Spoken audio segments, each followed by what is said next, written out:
Como é que vocês descreveriam, assim, genericamente falando, a cultura portuguesa?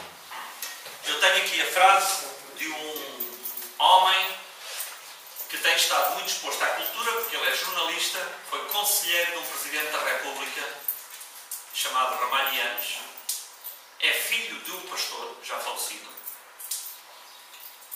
criado numa igreja batista e hoje é membro de uma igreja do COPIC, do Conselho Português de Igrejas Cristãs. Uma igreja presbiteriana, liberal, teologicamente falando. Eu tenho aqui a descrição dele da cultura portuguesa.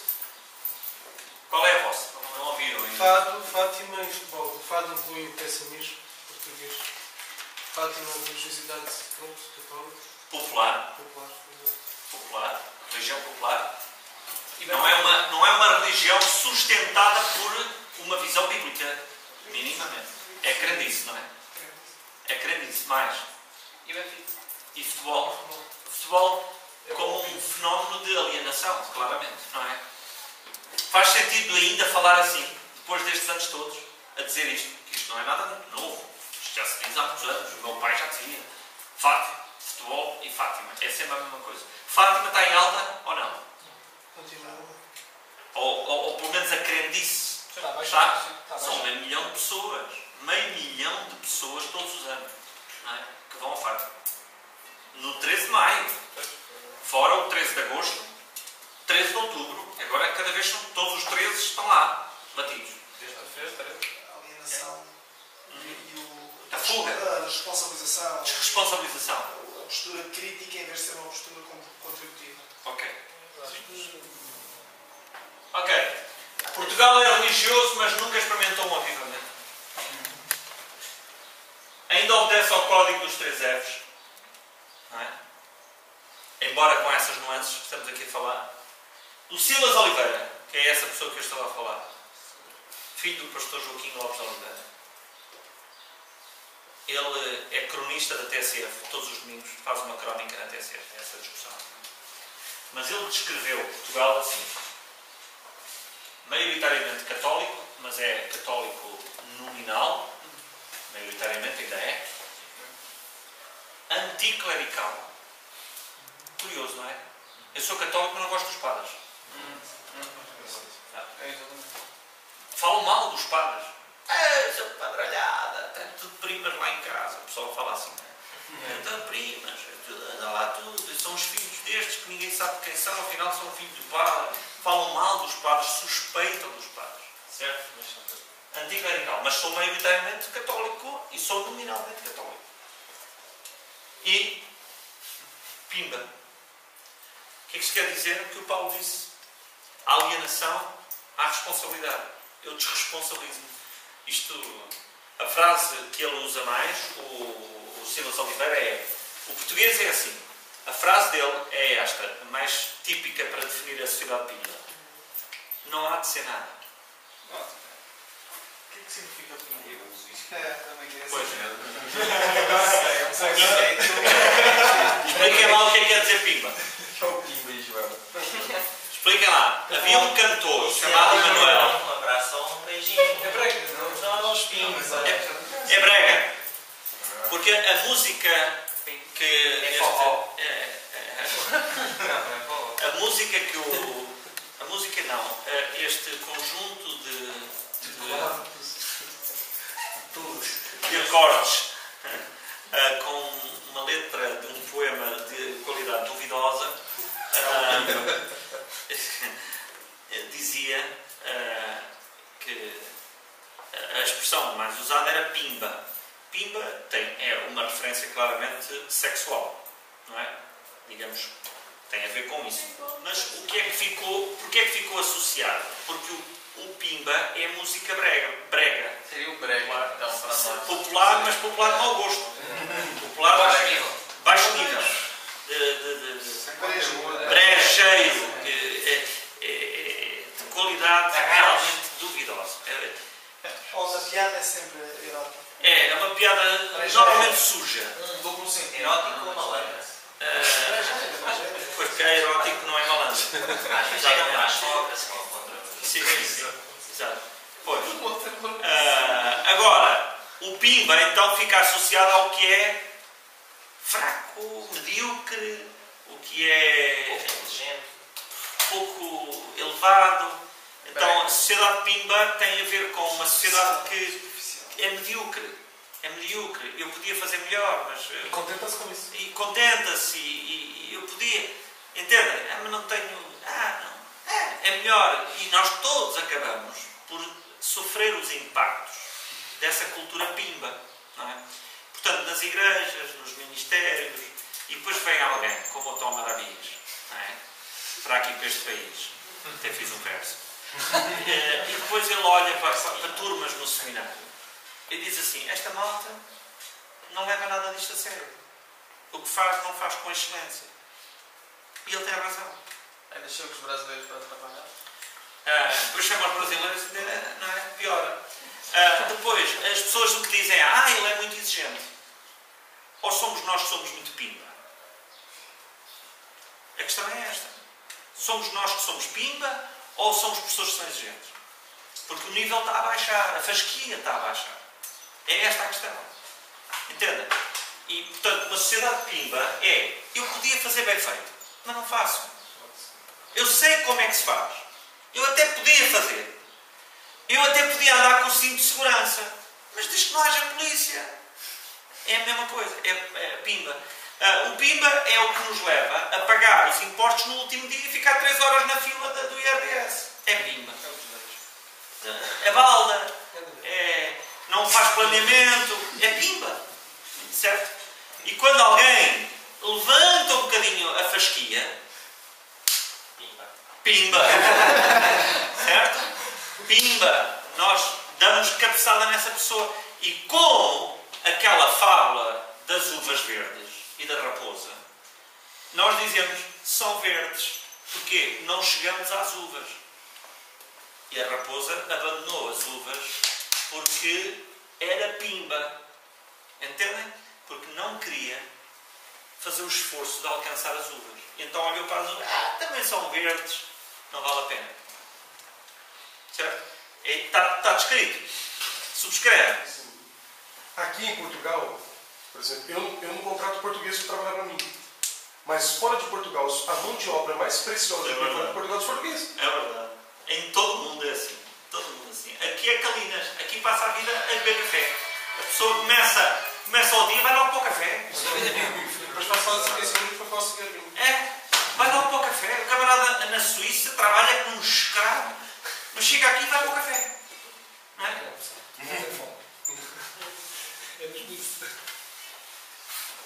Em 2003, Portugal foi considerado pela Gallup o 5º povo mais pessimista do mundo. Os primeiros 4 eram países em guerra. Nenhum destes países estava nesta lista, até o 5º, até aparecer Portugal na lista, estava em paz. Todos estavam em guerra. Naturalmente, as pessoas tinham razões para falar de pessimismo. Já subimos. Não, o objetivo dos portugueses é chegar ao primeiro. Ok. Portugal tem experimentado a opressão espiritual. Primeiro, a opressão religiosa, 300 anos, ou 350 de Santa Inquisição. Santa não tem nada. Desde o século XV. Os hereges protestantes na Contra-Reforma eram combatidos em nome de Deus. Os que se convertiam no Norte da Europa pelos ventos da Reforma, quando chegavam a Portugal, eram recarreados para o Norte da Europa. Eu contei já, pelo menos nas aulas lá na Marinha Grande, que o último nobre da cidade onde eu fui pastor, Abrantes, contei-vos isto. O último nobre, que era o Conde de Abrantes, o Conde de Abrantes, perdeu o título de nobre. Isto está nos anais da história da cidade de Abrantes, que eu fui ler quando cheguei lá. Ele perdeu o título. Porquê? Porque mandou os 2 filhos estudar para a França. Os 2 filhos. Os duques. E o que aconteceu foi que eles chegaram lá. Um tornou-se homossexual e o outro protestante. Luterano. A cidade de Abrantes retirou o título nobre ao conde, porque os 2 eram um escândalo para a cidade. Um por ser homossexual, o outro por ser protestante. Está na história da cidade. Curioso isto. Portanto, nós sofremos uma opressão que tem a ver com estes 350 anos. Ponham lá 900 anos de história e retirem 350 só com isto. Marca ou não marca uma cosmovisão? Qual é a cultura que está subjacente à Inquisição? Medo. Medo. Nós temos medo. Muito medo. Temos medo. O Estado é visto como um papão. Certo? Não é para a nossa defesa. Eu estava a ler Romanos agora há dias. Não é para nosso bem o Estado. Na cultura portuguesa, o Estado não é para nosso bem. É ladrão e é opressor. O Estado é opressor. Não é para nosso bem. Quando nós lemos lá em Romanos que é por desígnio divino que ele é constituído, somos malandros. Não é? Nós não temos essa visão de Estado. Ok? O Estado é malandro. Ponto final. Por opção política, o que é que deu? Medo. Não foi? Que originou em algo ainda pior, se calhar. Sim. Portugal passou a ser uma nação confessional. Não foi o Constantino. Com o casamento entre o cardeal Sergera, que era o bispo, o cardeal o chefe da Igreja Católica em Portugal, patriarca, que era colega de faculdade do Salazar. Os dois juntaram-se à esquina e tramaram isto tudo. 50 anos. O poder político com o poder religioso. 350 vai mais 50, 400. Estão a ver a história deste país? João, estás a perceber? Junta lá isto. Ora, a América tem quantos anos? Toma. A América tem 220. 200 e poucos anos. 1776. Pronto. Nós temos 400 anos só desta miséria. Ok? Mais. Opção espiritual não são 80. São 93 anos já. 94 anos, porque foi em 1917 as aparições de Fátima. No centro geodésico do país, praticamente. Passa uma linha vertical, outra horizontal e dá ali perto de Fátima. É espiritual. Fátima, que é por acaso o nome da filha do Maomé. Fátima. Sabia desta? Mas é. Estas coisas estão todas no mundo espiritual. Não é? Eu não sou pentecostal, mas eu acredito.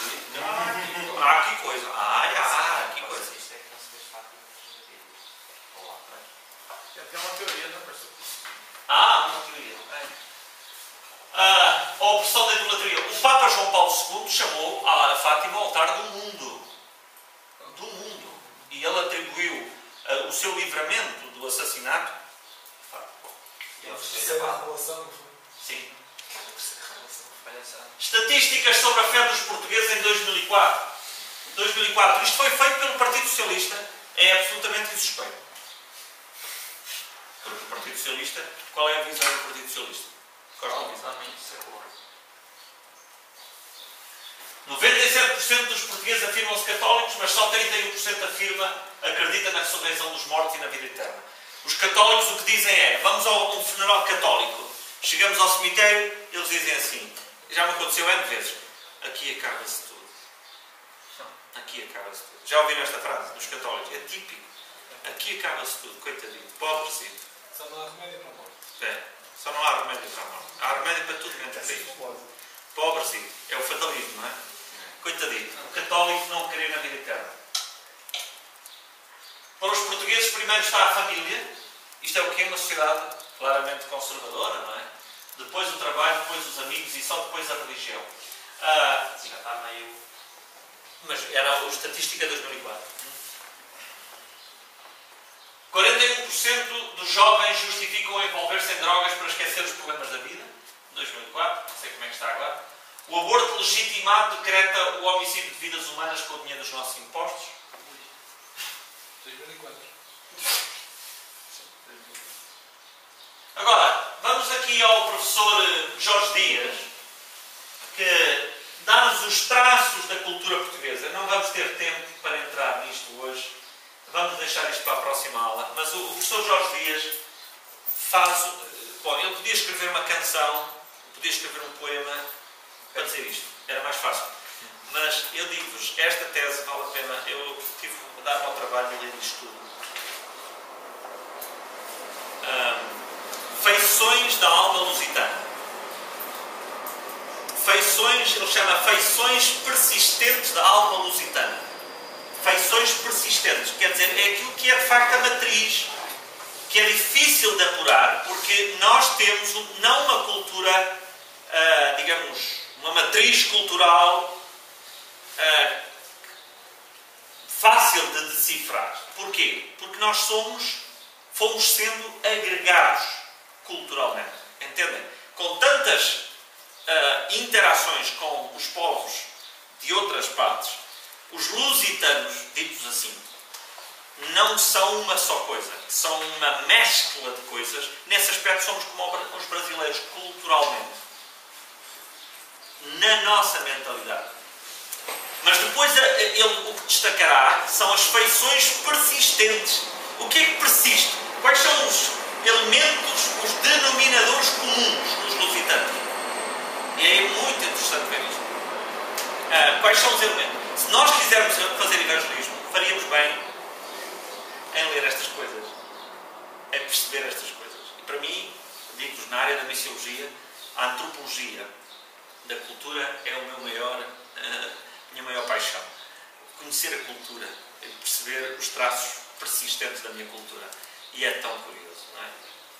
Aquilo que as pessoas todas mais falam, o Jorge Dias identificou claramente e aglutinou isso tudo numa tese absolutamente fantástica. Creio que ainda está na internet, há uns anos estava, quando eu andei a estudar isto, em 2004. Portanto, não sei se ainda está, mas procurem. Feições persistentes da alma lusitana, que era a tese dele. Fatalista, pessimista, fado, é a nossa canção, não é o samba. O samba é... O que é o samba? O samba é vamos para a frente, que isto, mesmo que esteja muito mal, a gente vai para a frente. Certo? O português é, mesmo que isto esteja muito bom, vamos para trás. Exatamente.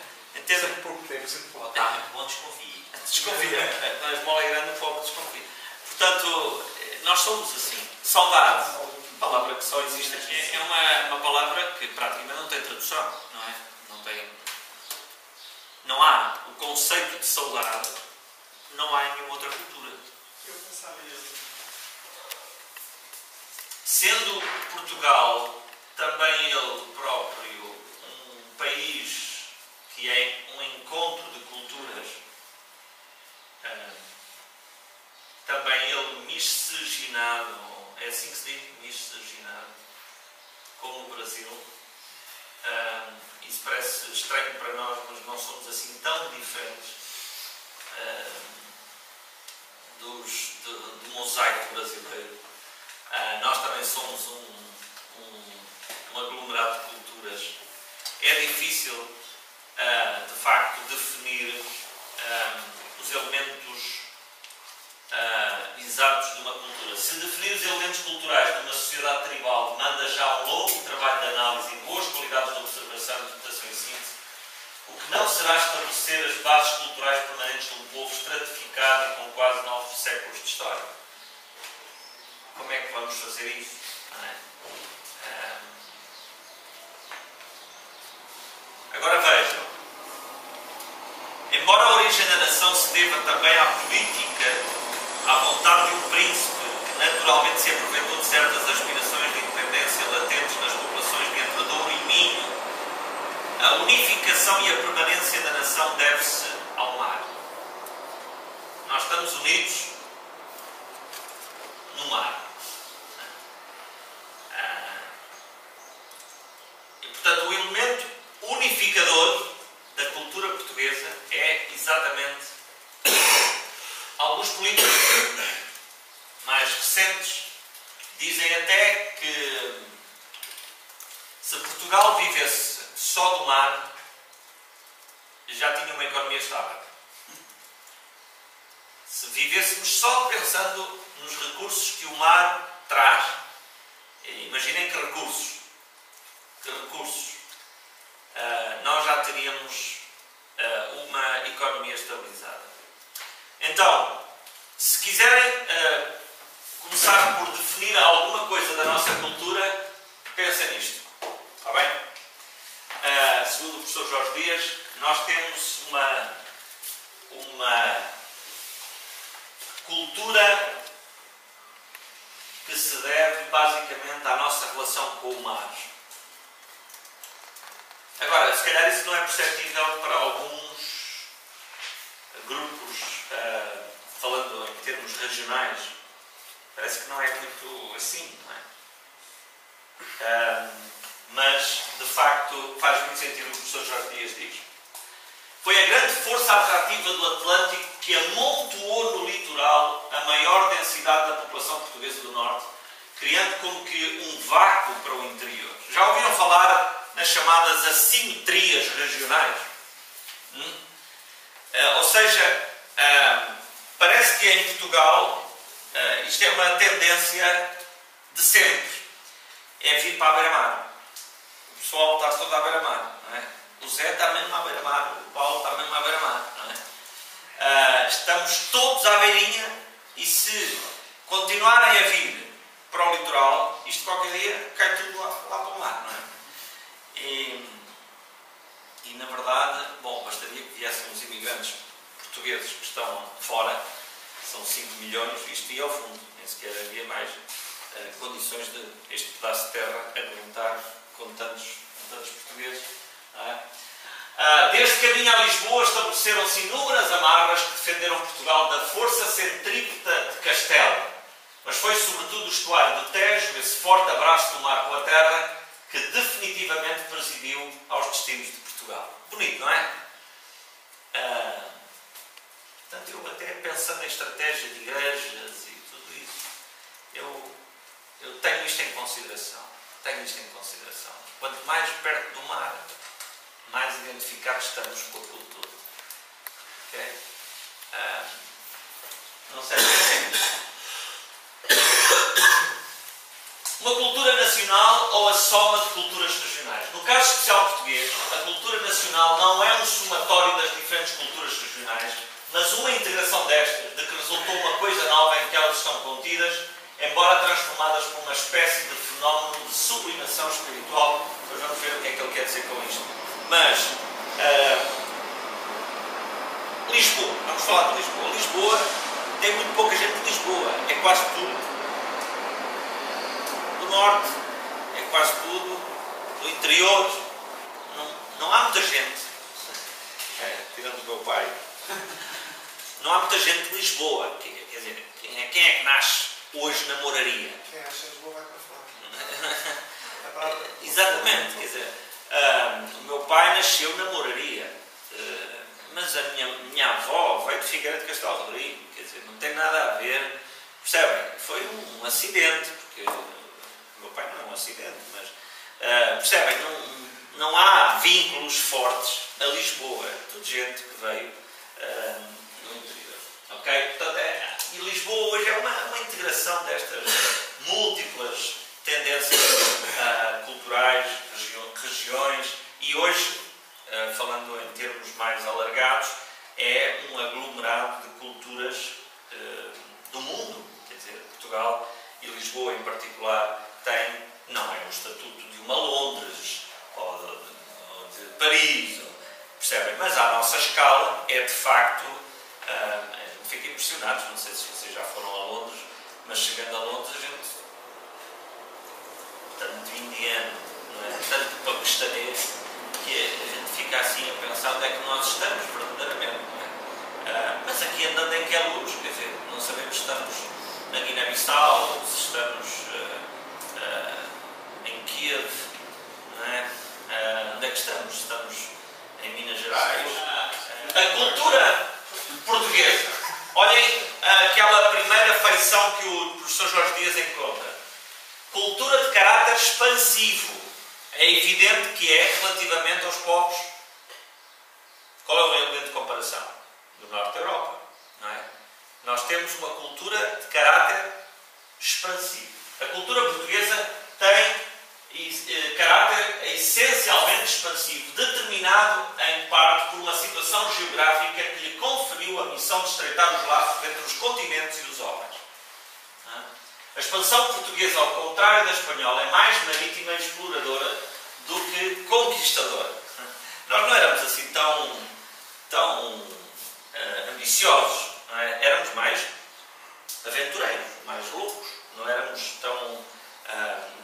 éramos motivados pelos mesmos sentimentos de outros povos colonizadores, embora isso não se tenha percebido muito bem em alguns elementos da nossa história. Mas a cultura tem caráter essencialmente expansivo. Alguns brincam dizendo entre o mar e os espanhóis que venham ao mar, certo? Prefere o mar e prefere virar-se para o Atlântico do que voltar-se para a Europa. E Portugal está a mudar muito justamente por causa disso, porque no passado nós éramos muito mais voltados para o mar do que somos hoje. Hoje somos europeístas, somos continentais e ficámos absorvidos pela cultura, não só de uma moeda única, não só de uma união política europeia, mas a cultura, a mentalidade não é tão expansiva como já foi. E aquilo que está na nossa gênese é essa cultura expansiva, não é uma cultura continental. Está certo? Portanto, isto... Quando fala expansiva, refere-se à forma de pensar, Não. à forma de virar-se para o exterior. É virar-se para o exterior. É sair de portas. Sair de portas, expansão. O mundo não pode acabar neste torrão, neste triângulozinho. Não é? Para nós não faz sentido. Certo? Agora vejam lá o que é isto. Se nós formos à gênese da nossa cultura, nós não tínhamos tudo para ser grandes agentes da obra missionária. Se nós somos assim, faria sentido nós termos uma cultura, hoje temos, na verdade, de uma certa manutenção, de uma certa conservação do nosso bem-estar. Não faz sentido. Nós não somos isso na gênese da nossa identidade. Ok? Portanto, a nossa expansão é exploradora, é marítima, é mar, outra vez. Ok? Desde muito cedo existem notícias de navegadores portugueses e entre as medidas de fomento comercial marítimo distingue-se a criação da Bolsa de Mercadores, que veio a ser a primeira companhia de seguros marítimos mútuos, a Companhia das Naus. Portanto, nós temos herança, temos tradição nestas coisas e deveríamos lembrar disto. A força atrativa do Atlântico, esse grande mar povoado de tempestades e de mistérios, foi a alma da nação e foi com ele que se escreveu a história de Portugal. Ok, está claro, isto é mar. O nosso DNA tem a ver com o mar, com o Atlântico. Nós somos voltados para essa cultura. Mesmo que isso represente monstros marinhos, mistérios. Será que o mundo acaba ali? Onde é que o mundo vai acabar? Onde é que as naus vão chegar? Não se sabe exatamente. Portanto, nós vamos à exploração desses novos mundos. Não é? Como dizia o Camões, se mais mundos houver, lá chegar. Portanto, o espírito empreendedor português é esse. Se mais mundos houver, isto é assim, é como aquele alentejano que chegou aqui a Lisboa cheio de sede, nunca tinha visto tanta porção de água junta e disse assim: tirem-me esta água da frente, senão eu bebo-a toda. Eu bebo-a toda, porque eu estou com tanta sede. E o português era assim. Se mais mundos houver, eu lá chegar. Estão a ver? Eu gosto muito disto.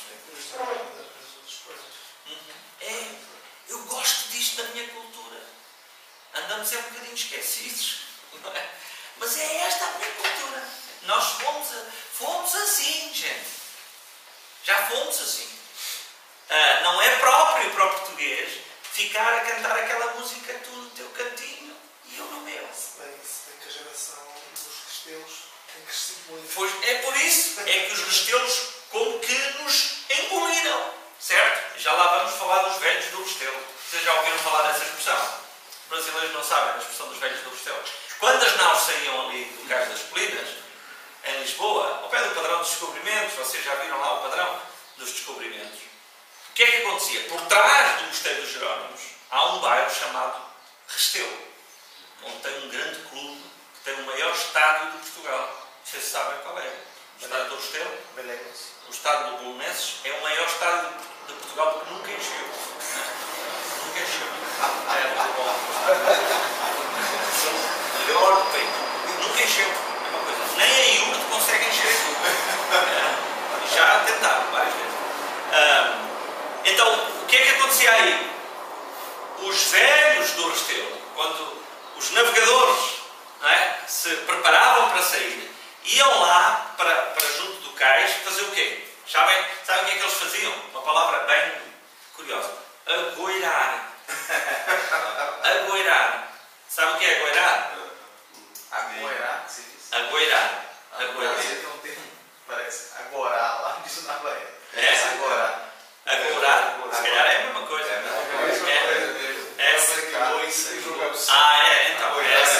É agoirar. Aqui diz-se agoirar. Agoirar é dizer assim: vai lá que eu fico com a tua mulher. Era assim: vais ver que o gigante Adamastor vai engolir-te vivo, não é? Vai, que a gente fica cá com as tuas filhas, com os teus filhos, e tu vais perder a tua casa. Vai. E dizem alguns historiadores, que alguns dos membros das navegações mandavam-se ao mar, ao rio, não é? E com tanta pressão dos agoirentos, que não aguentavam e voltavam a nado para o cais. Olha aí. O que é que aconteceu?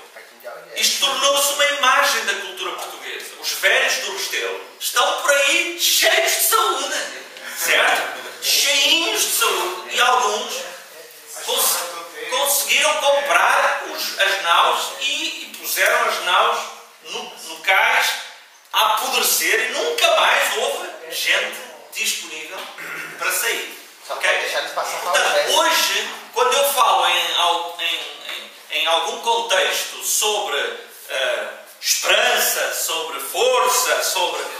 Agora vem sempre os velhos do Restelo. Os velhos do Restelo dizem coisas hoje assim: está provado sociologicamente que nunca vai haver um avivamento em Portugal e na Europa. Crentes a dizer isto. Para quê tanta canseira? Dizem os velhos do Restelo. Para quê tanto esforço? Porquê é que tu te matas? Tu podias ter uma situação confortável aqui. Porquê é que tu és missionário em vez de ser pastor? Porquê é que tu não estás a pastorear uma igreja com um monte de staff à tua volta? Porquê? Porquê é que tu és louco e te metes nessas coisas? Estão a ver? Os velhos do Restelo. Porquê é que tu sais da tua terra, Clécio? Fica aqui, meu filho. Morre aqui satisfeito com panelas de carne. São os velhos do Restelo. É que mais bruxas, que azar. É que mais bruxas. Estão a ver? Isto está na Gênesis também. Eu acho é que os velhos do Restelo tomaram conta disto. Nos últimos séculos, tomaram conta disto mesmo. Porque não éramos assim. Eram mais os loucos, não é? Os sonhadores, do que os velhos do Restelo. Mas nós fomos envelhecendo, verdadeiramente. Nós estamos envelhecidos, certo? E perdemos os sonhos. Não acabaram, desculpem, perdemos os sonhadores. Não acabaram os sonhos, foram os sonhadores. E nós temos dificuldade. Sabem, segundo o Miguel Esteves Cardoso, isto é muito sério, o Miguel Esteves Cardoso diz que qualquer indivíduo otimista, qualquer indivíduo que se projete em termos de sonho, ele é chamado de fascista. Ele só pode ser fascista. Porquê? Porque ele deve ter um esquema qualquer de manipulação de pessoas para ganhar vantagem sobre outros. Porque um indivíduo português autêntico não pode ser assim. Não pode sonhar. ser mais assim. Ele é um otimista retroativo. É assim que ele fala. Não é? Um otimista retroativo. Ele fala de que este ano é o pior das nossas vidas, o melhor ano das nossas vidas vai ser sempre o anterior. Estão a ver? O passado é que é bom. O passado é que é bom. E nós temos esta dificuldade hoje, portanto, com a mudança da nossa feição. A mudança da nossa feição. Antes de se empreender as grandes viagens oceânicas, já o motivo marítimo impressionava a sensibilidade portuguesa. Que eu, até levando em consideração todas estas coisas, eu digo lá na minha igreja, gente, nós temos que nos voltar para o mar, praia, o nosso DNA é esse, vamos para a praia, não podemos ficar muito longe da praia, nós temos que estar onde as pessoas realmente gostam de estar. Onde é que os portugueses gostam de estar? Podem não gostar de praia, mas gostam do mar, caramba, não é? Quem é que não gosta da situação? Agora, feição psíquica. Se a situação geográfica contribuiu indiscutivelmente para o caráter expansivo da cultura, ela só não basta para explicar tudo. Além dela, temos de considerar a feição psíquica portuguesa e a maneira como esta atuou perante as circunstâncias. Olha lá, diz o Jorge Dias, a personalidade psicossocial do português é complexa. Olha que surpresa. E envolve antinomias profundas. Sabe o que é uma antinomia? Sabe o que é uma antinomia? É uma ausência de regras. Certo? Não há leis. Quem é que consegue perceber as leis? Isto não faz sentido. É complexo. Entendem? É muito complexa a cabeça do português. É complexo. É que o juiz há precisar de ser honesto no teste. Exatamente. Que se podem talvez explicar pelas diferentes tendências das populações que formaram o país. Da mesma maneira que Portugal representa um ponto de encontro natural das linhas de navegação entre a Europa, a África e a América, a sua população é constituída pela fusão de elementos étnicos do Norte e do Sul. É claro, Norte e Sul, Este, Oeste, Oriente e Ocidente não são propriamente próximos. Não é? Apesar da relativa homogeneidade da população atual, no norte do país abundam elementos da Europa setentrional e central, celtas e germanos, por isso é que eles trabalham mais. Certo? No norte. Enquanto no sul predominam os elementos do sul da Europa e do norte da África, mediterrâneos e berberes. Por isso é que se diz que em Braga reza-se. Certo? No Porto trabalha-se. Em Coimbra, estuda-se. E em Lisboa, gasta-se. E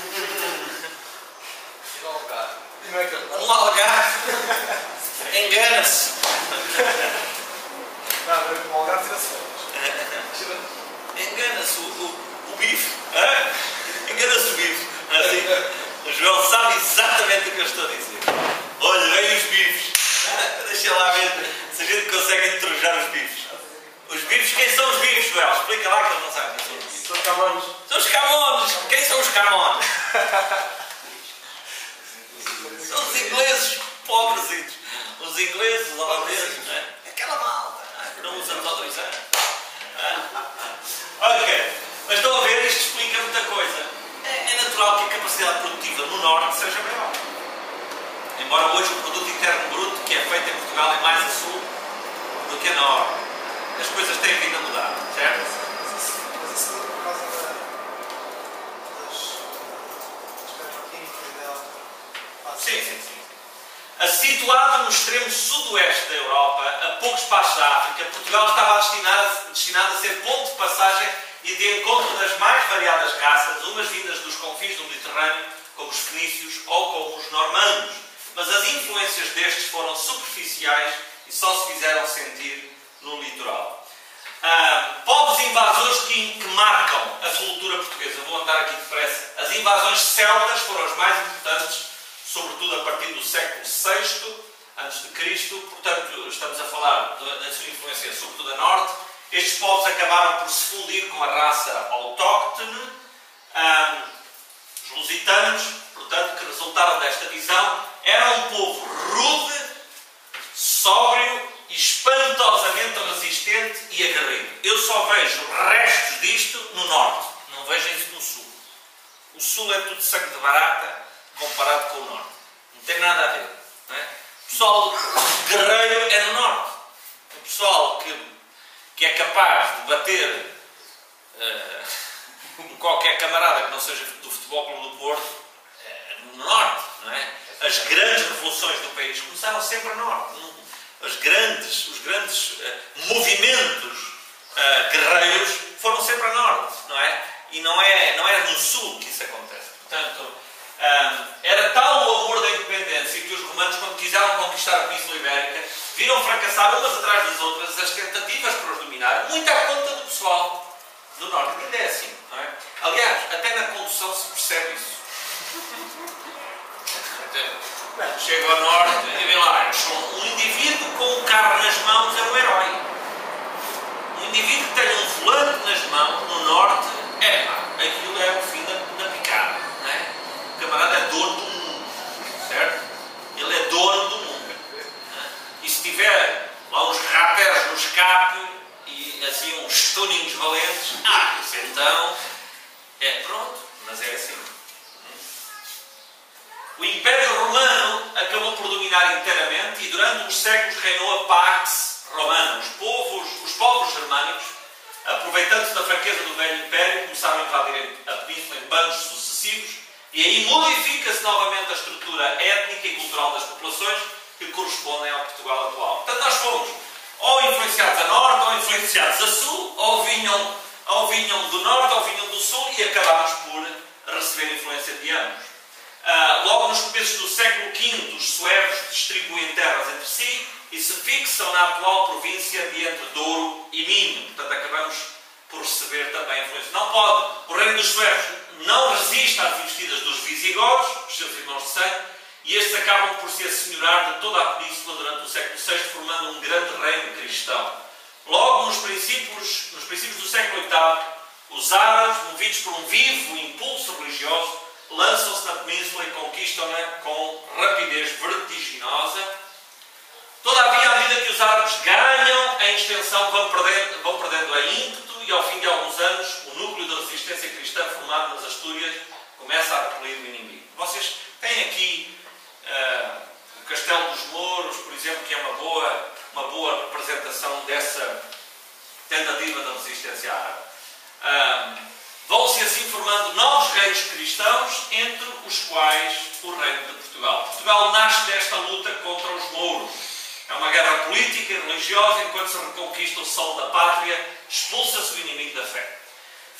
Em 1139, é a data que todos os brasileiros deviam saber, certo? Mas acho que os portugueses também não sabem, então fiquem tranquilos. 1139. Afonso Henriques conseguiu uma importante vitória contra os mouros na Batalha de Ourique, tendo declarado a independência com o apoio dos chefes portugueses que o aclamaram como soberano. Okay? Nascia, pois, em 1139 o rei de Portugal e a sua primeira dinastia, com o rei Afonso I de Portugal. Só em 1143 é reconhecida a independência de Portugal pelo rei de Castela, no Tratado de Zamora, assinando-se a parte definitiva. Dom Afonso Henriques, o que é que ele faz? Vejam lá aqui, a nossa matriz religiosa. Dirigiu-se ao Papa Inocêncio II e declarou Portugal tributário da Santa Sé. Sabe o que é que isto quer dizer? Nós temos dívida. Nós já começamos logo com dívida, não é? Começamos logo a dever à Santa Sé tributo. O português, constantes culturais, o português é um misto de sonhador e de homem de ação, ou melhor, é um sonhador ativo a que não falta certo fundo prático e realista. Concordam com esta afirmação dos Jorge Dias? É um misto de sonhador e de homem de ação.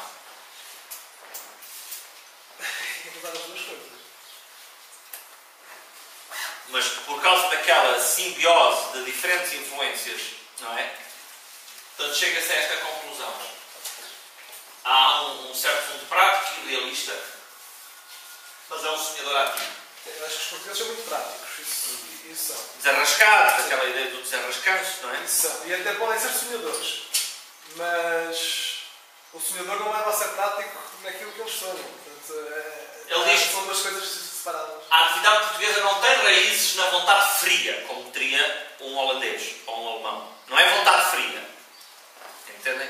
Há sempre aqui uma certa visão. Não é fruto de uma racionalidade. Não é. Um planeamento mental. É sonho. É imaginação. É um estado. Pois, o português é mais idealista, emotivo e imaginativo do que o homem da reflexão. Ele é mais assim, não é? E os crimes violentos são todos passionais aqui neste país, não é? Tem tudo a ver com o coração. Compartilha com o espanhol o desprezo fidalgo pelo interesse mesquinho, pelo utilitarismo puro e pelo conforto, assim como o gosto paradoxal pela ostentação da riqueza e pelo luxo. Não sei se concordam.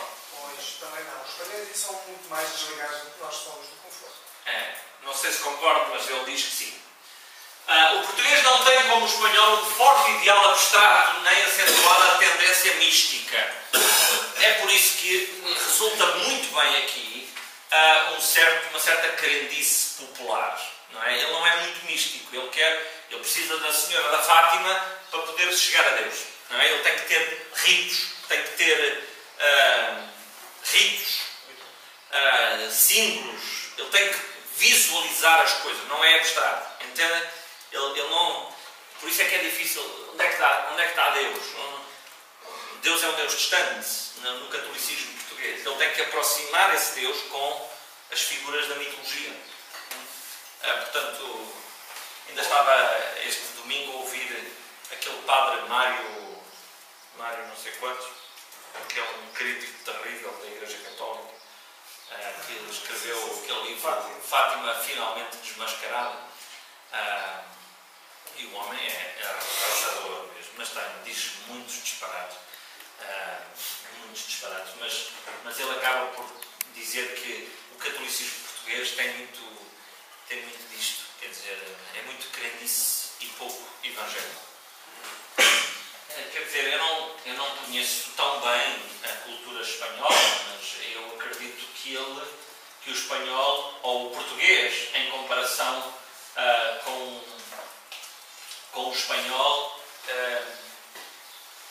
por exemplo, ele vai falar sobre até os próprios templos das igrejas católicas espanholas. São muito mais agressivos relativamente, por exemplo, à questão do sacrifício de Jesus, da cruz, da morte. É muito mais acentuada a mensagem do sacrifício do que aqui, não é?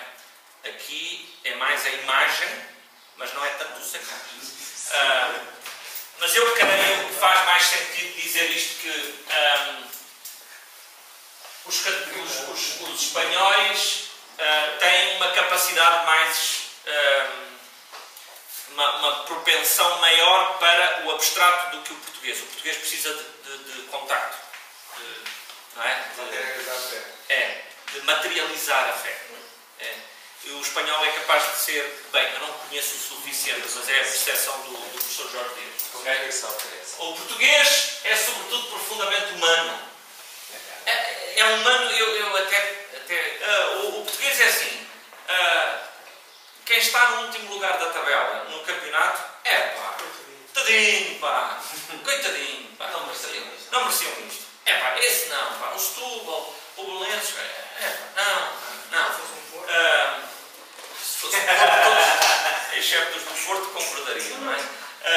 Mas o português é assim, é lamechas. Estão a ver? É muito lamechas. Fica sempre do coitado do pobrezinho e tal, coitadinho do menino, não é? Fica muito assim. É muito humano. Quando foi a história de Timor-Leste, não é? Da invasão dos indonésios, o português abandonou completamente Timor-Leste. Não quis saber daquilo. Depois entraram lá os indonésios e deram cabo daquela gente toda, fizeram para lá as neiras, e o português cheio de vamos lá e tal, bandidos e não sei o quê, tiraram-nos aquilo. Tiraram aqui? Mas não tiraram nada, vocês é que desapareceram. E bandidos e tal, uma grande agitação, e conseguimos tirar de lá não fez nada, não é? conseguimos tirar lá os indonésios. Ganhámos e não sei o quê. O português é assim, mas não... Vitórias duais. É, vitórias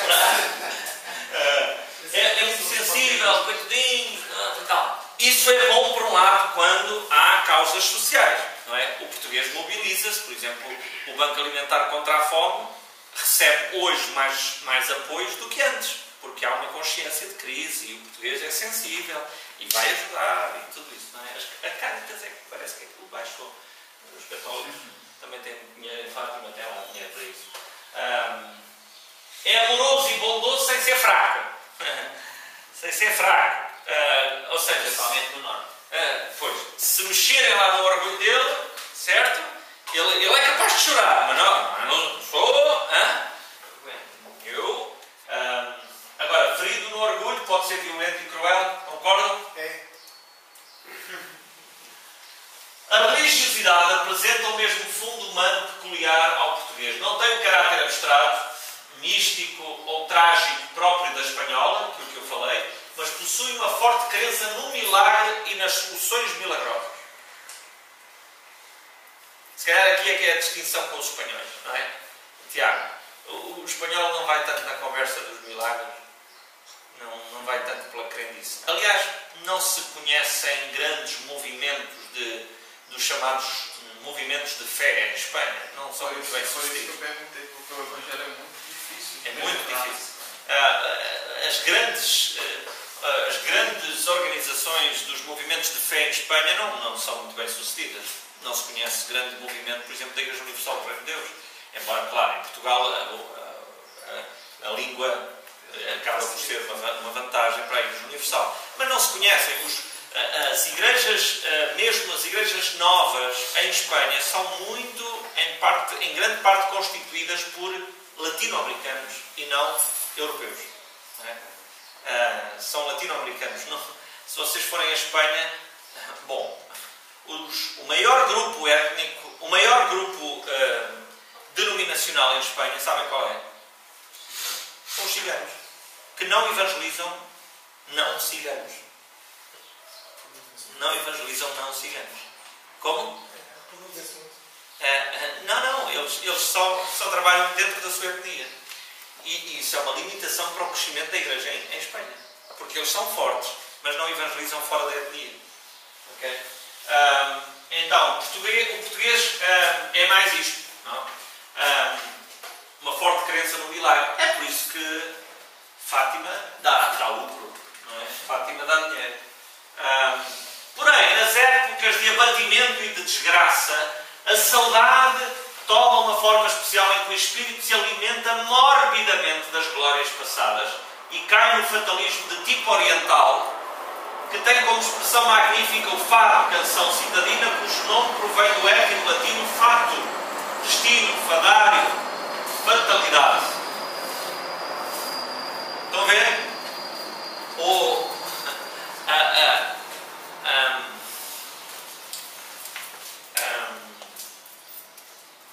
A inflação pode estar a 300% no Brasil, que o povo continua a sambar, não é? Agora, nós sem inflação, praticamente continuamos a chorar. Não é o caso agora, mas agora choramos todos mesmo. Não é? O passado, outra vez, o fatalismo do tipo ambiental. Aqui somos claramente árabes, não é? Isso é de origem, o fado vem de uma influência árabe. Quer dizer, há muitas teorias sobre isso. Algumas falam de uma influência árabe, outras africanas. Há muita discussão sobre isso. É o fado choradinho. Outra frase. Lê lá ali, Maglon, antes que tu durmas, rapaz. Não, lá de cima. Há no português uma enorme capacidade de adaptação a todas as coisas, ideias e seres, sem que isso implique perda de caráter. Concordo? Sim. E isto tem a ver um bocado com o que estava a dizer. A capacidade, por exemplo, da imigração. Não é? Quando dizia há pouco que em potencial somos uma cultura missionária. Pois. Tem tudo a ver com isto. Claro. Nós temos uma capacidade de adaptação linguística. Pois. Essa questão Nós adaptamos. de planear, como o pessoal do Motos, não é, da Europa deixa tudo certinho, como o português não é tão assim organizado, ele consegue se adaptar mais fácil. E é por isso que ele é bom empregado, é bom trabalhador em qualquer cultura. Desde que o consigam manter focado, É disciplina. Tem que ser, desde como é que que diz o sujeito à brasileiro? disciplina, Tem que ficar ali, como é que vocês dizem? Aporreado? Como é que vocês dizem? Ou na mão e pau na boca. Como é que dizem? É debaixo do jugo, não é? Qualquer coisa assim. não diz isso. Há no português uma enorme capacidade de adaptação, ideias e sentimentos que isso implica. É esta faceta que lhe permitiu manter sempre a atitude de tolerância e que imprimiu à colonização portuguesa um caráter especial inconfundível. Assimilação por adaptação. Olha, deixa-me dizer uma coisa aos brasileiros. Agora é para os brasileiros. Todos os países que foram colonizadores, todos os povos que foram colonizadores, e vamos falar dos grandes, os ingleses, os franceses, os holandeses e os espanhóis e os portugueses.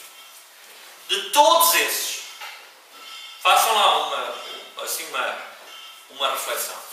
Todos esses, os que foram colonizados por estes povos, todos são unânimes em dizer que de todos os melhores são os portugueses.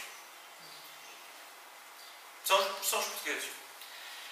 Comparem todo o tipo de esforços e de tendências colonialistas, os portugueses foram os que conseguiram casar melhor com os colonizados. E se tiverem dúvidas, perguntem a povos que foram colonizados, por exemplo, por holandeses, por franceses. Perguntem. E vão ver que os portugueses, ruins como as cobras, não eram tão ruins quanto os outros. Isto não conforta muito, porque nós fizemos muitas asneiras. Eram os menos maus de todos. Os menos maus. E nos envergonham mesmo. O português tem vivo sentimento da natureza e um fundo poético e contemplativo estático, diferente dos outros povos latinos. Os brasileiros precisam de saber disto. Olha aí. Nós temos um fundo poético e contemplativo estático. Eu fui pregar esta terça-feira a uma igreja brasileira. Boa igreja. Espetacular a igreja. E eu olhei para aquela congregação e não percebi nenhum português. Não dava para ver nenhum português. No final eu percebi que estavam dois. Falaram comigo e tal, me conheciam.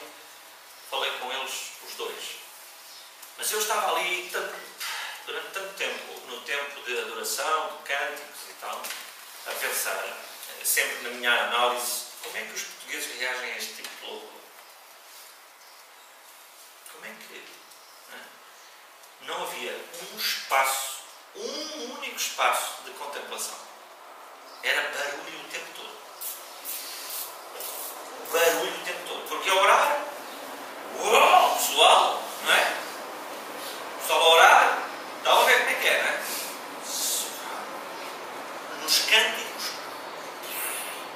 decibéis em cima do pessoal. Estremece. Não tem nada comparado com as igrejas que vocês estão aqui. Não tem nada. Fortíssimo mesmo. Uma carga de decibéis. Eles diziam-me assim com muita alegria que naquele espaço, eles estão num espaço completamente desterrado. É um armazém onde não mora ninguém. É um armazém. Porque a alegria do pastor era dizer: eles podem ensaiar aqui até às 4 da manhã, pastor. Não há ninguém que reclame. Bom, não. Isso é bom. Só pode bombar aqui. Não é? E não há uma alma que se queixe do barulho. Também não mora ali uma alma. Não é? É só armazéns, indústrias e tal.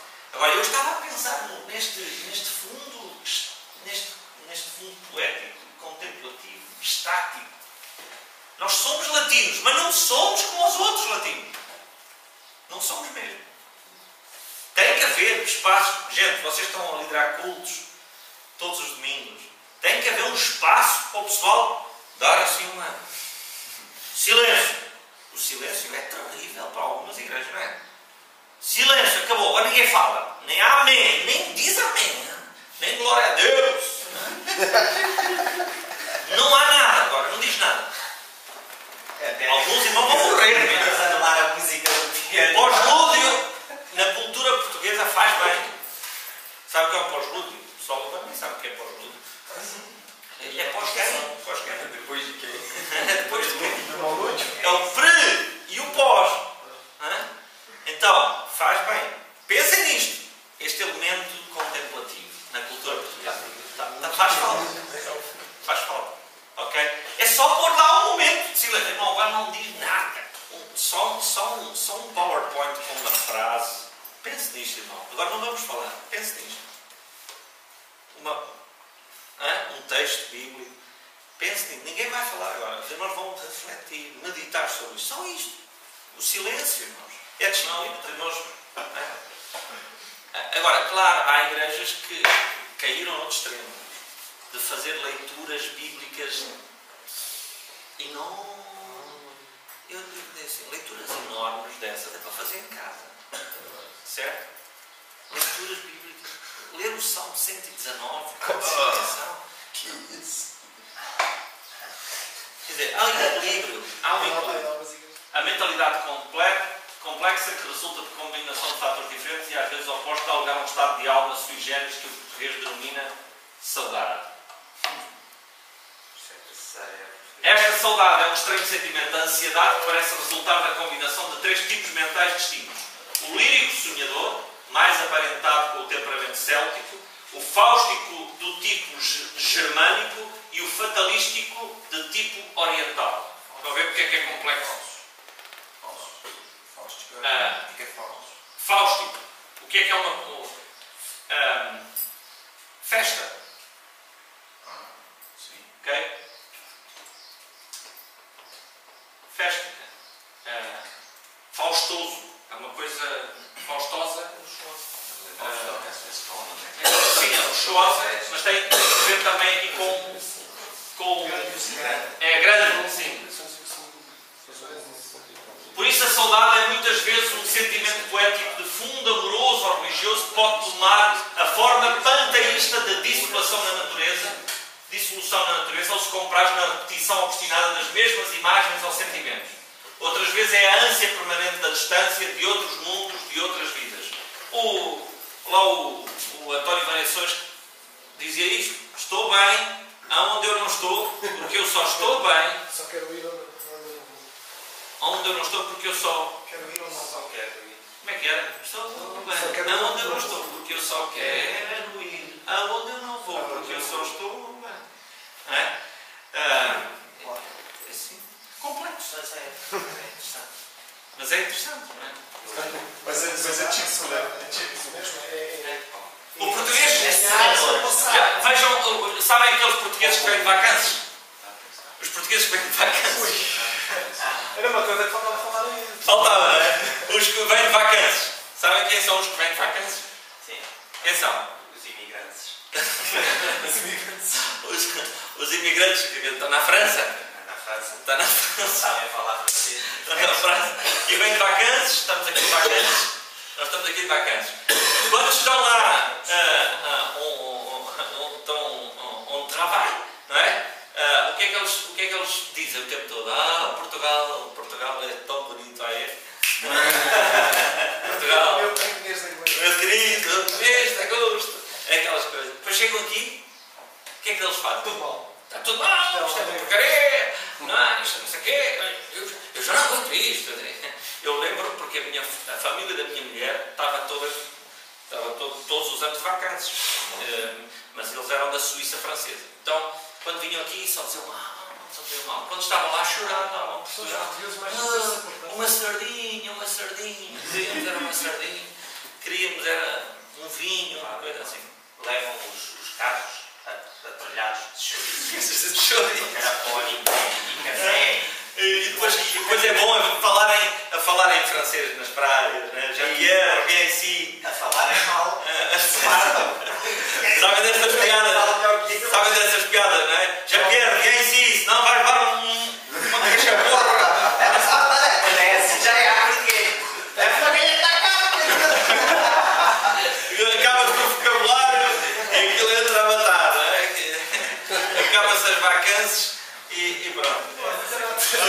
Mas ele diz mal de Portugal quando está lá e diz bem de Portugal.